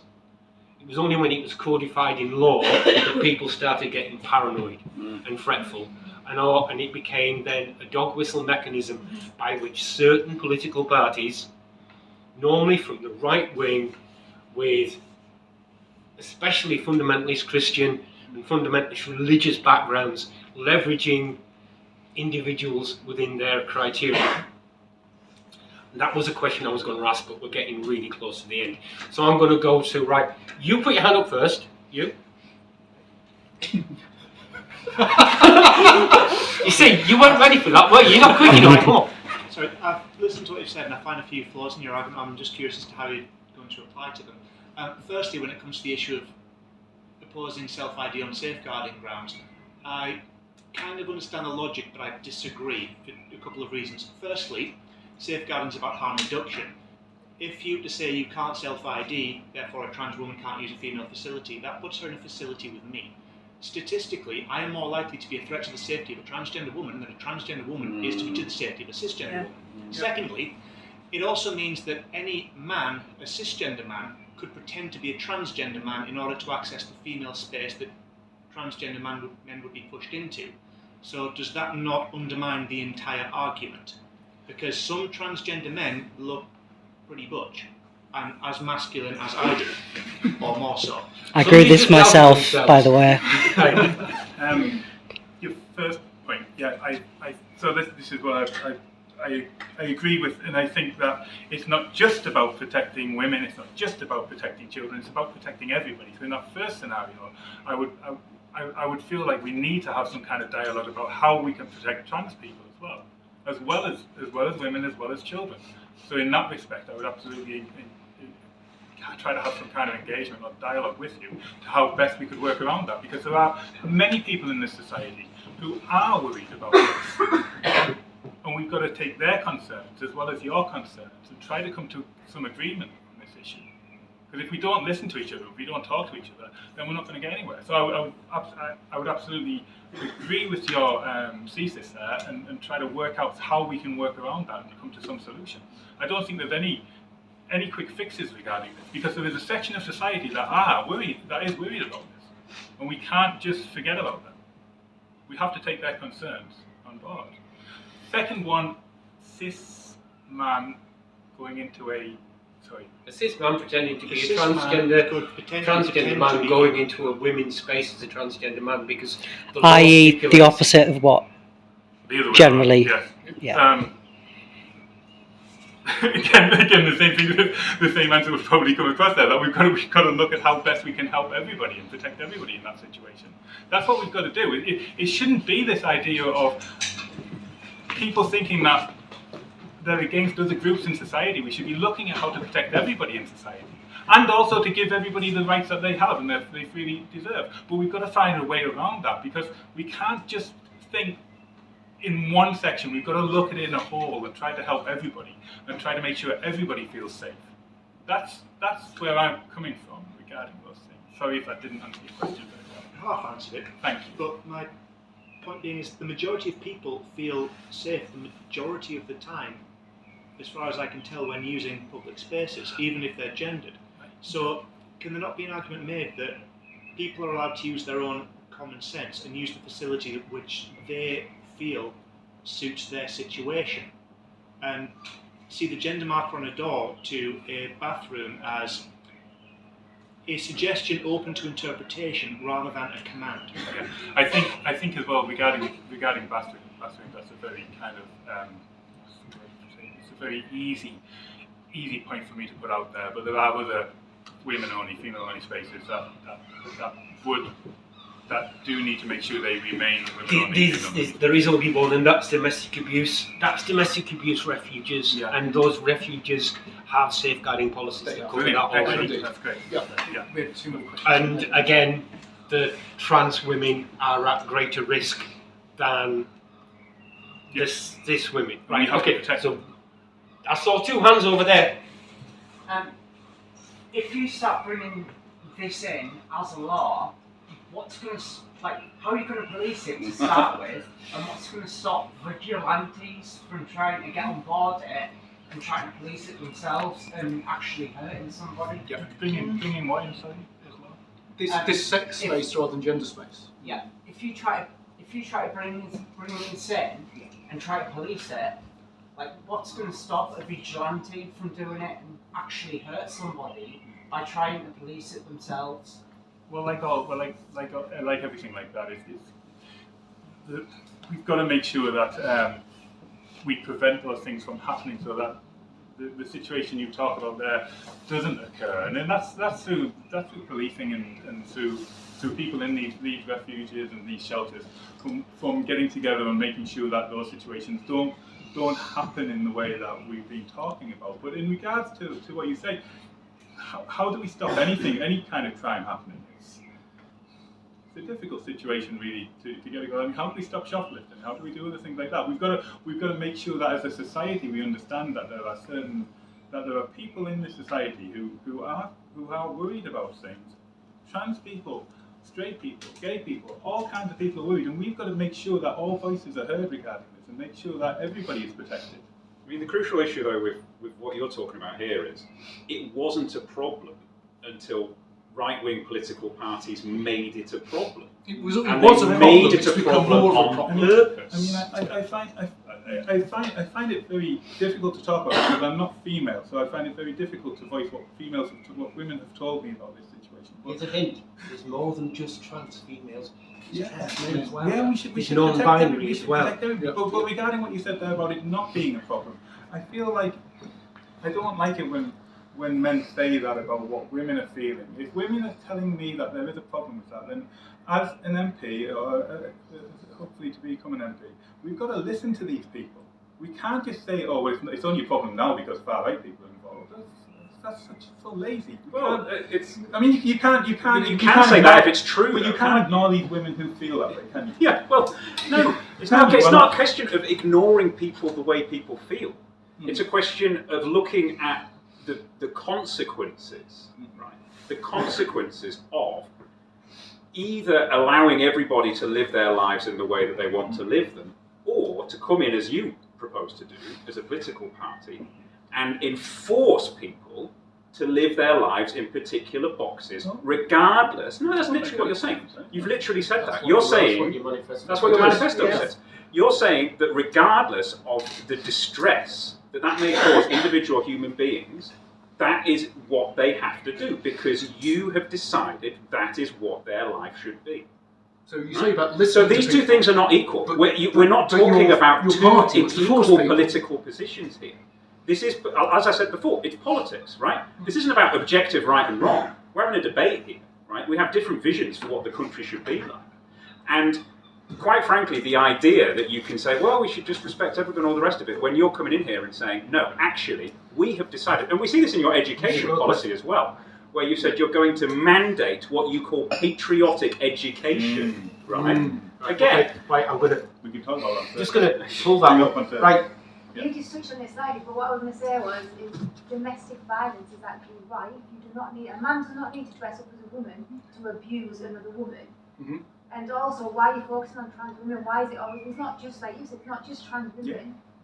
Women abuse men as well. Yeah. But why is the focus just on trans women? Well, I mean, just because these were the questions I was getting, but yeah, I absolutely agree with you completely. I mean, that's one of the reasons why I came here was to listen to you and learn something from you. That's one of the reasons, because it's not, I don't often get out very much, so it's nice to come down here. You don't get noise twice. This is a nice experience, but that is one of the reasons why I came here, and this is what I'm trying to get across. The point I'm trying to get across is that Karen, I am really happy to educate anyone, and I mean educate. I mean, I spent 2 hours with the guy from UKIP 2 elections ago. Cannot remember the fucker's name. was he called Kevin, but he's transitioned to be called Monty now? Might be. Yeah. But we don't dead name him. We had a long conversation. That's beside the point. Right now, I am fully aware we have run over. We have run over. There are multiple questions. Now, we've captured most of the questions, haven't you? Apart from some of the daft shit that I said. But right, I've got one question for you all, and it's a bit personal about this. How many hustings have you been invited to? Shut up, man. He's not a liar. You've invited to all of them, yeah. You got 3. How many? There was this one. I was invited to 4. One was cancelled. The gold one. The gold one cancelled. Yeah, that got cancelled. And so I've been invited to this one, the Churches Together, and the schools one. I've not been I didn't go to the schools one. I've not been invited Who are to the schools? I think they're doing. Well, I'm going to Poland. Well, that's not hustings. Well, it's one. We're going one at a time, aren't we? Yeah, that's not hustings. All right, fine. Don't scare me. No, that's fine. That's not hustings. Right, so just 2.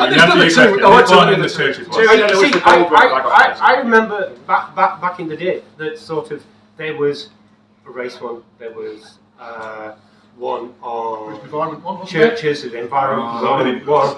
There was a women's snap one. Election this time. You know, and it's a 6-week election period. That's why we know the fixed. We need the fixed parliament back. Yeah, and it's plenty of coverage to the choir. I'm just saying. I mean, at the end of the day, I'm going to wind this up because. I think you're very good at winding people. I'm just going to get irate, really pissed off at parties that haven't attended and the excuses they've used. Knocking on doors is not right. It's when you knock on the door of an individual and you ask them, what do you think's going on? You don't tell a complete stranger that A, you're gay, you're a victim of hate crime. But the fact is right now there's been an increase in hate crime, there's been an increase in discrimination, there's been an increase in toxic behaviour online in social media and in real world. The LGBT community is not a community as such, but it's a group of people that have been put under pressure by the media. And as a result, in social media, I've been set apart and been viewed to be a group that are set to be a target by different groups because they used to highlight difference because they're not like you. And that is what is happening within this election. There's always somebody, the small boats. Not going to go there. This is not an immigration one. But the bottom line is, with something like this, the fact that they don't want to bother turning up. I worry that the Labour Party are just trying to sleepwalk themselves into position by not saying anything. And I can actually hold my hand up and say, I worked with Keir Starmer when he was CPS, in charge of the CPS. I have no idea who this Lola McAvoy is. I knew Jane Chapman. I knew Milburn. They actually spoke to us as people. They came and talked to us. I've no idea who Lola McAvoy is. And at the end of the day, this is an opportunity. This has been captured and it will be reported. It will be stuck out and sent out to the press. The questions asked will be sent to the people who aren't here. You got something? Just on that subject, why did they choose not to come to this room but to go to the The churches together one. But when you consider that the last census said 1.5 million UK people over 16, 1.5 million people identify as LGBTQI. But only 675,000 people go to church every day. 654,000. Yeah, I know the numbers. Church once a week. Yes. And it's your question. Yeah. I was just going to say, you are all invited to go to that Churches Together one, so please do pop along on Thursday to the There are a lot of people that don't feel safe. Oh, really? Well, I'll protect you. That's fine. One person doesn't, I'm afraid. Explain what you mean by not feeling safe, because I am a heterosexual woman, so maybe I haven't got a skin against here, but I felt welcome to come here. Such a history of faith-based bigotry and conversion. And we didn't touch on conversion therapy here, but there's such a history. I think that's why Peter's not coming. I get an awful lot of people coming to me saying, I'm a Christian trans person, I'm a Christian gay man. I'm saying, I need a church where I feel welcome. There was one church regionally called the MCC, which I don't know if it's still based in Newcastle, but I think it's closed down. I send people to the Quakers because the Quakers actually have a long history of actually not giving a shit. Holding people in the light, I think you call it. That's it. Yeah. Now, as someone who is probably as extreme an atheist as you can possibly get, can you have an extremist? Evangelical atheist. They're very welcome at Quakers.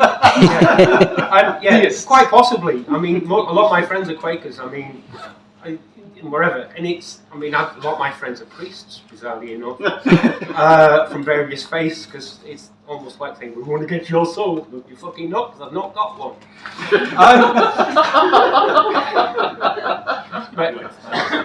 Hey?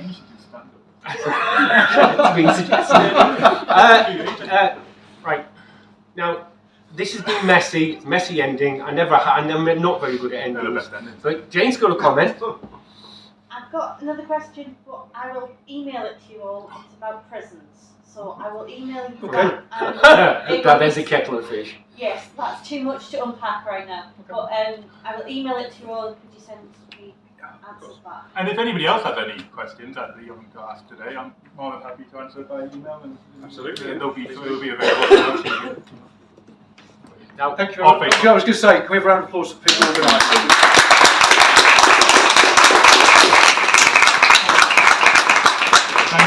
Thank you. I hope you've been entertained and actually found politics interesting. Because at the end of the day, I find politics interesting, except when I watch it on the BBC or on ITV or on Sky News or that, what's that godforsaken fucking channel? GB News. GB News, that's it. Talk TV, that's the other one. Julia Brewer-Hartley, Jesus wept. Thank you very much. Thank you for coming. Thank you for coming. Thank you.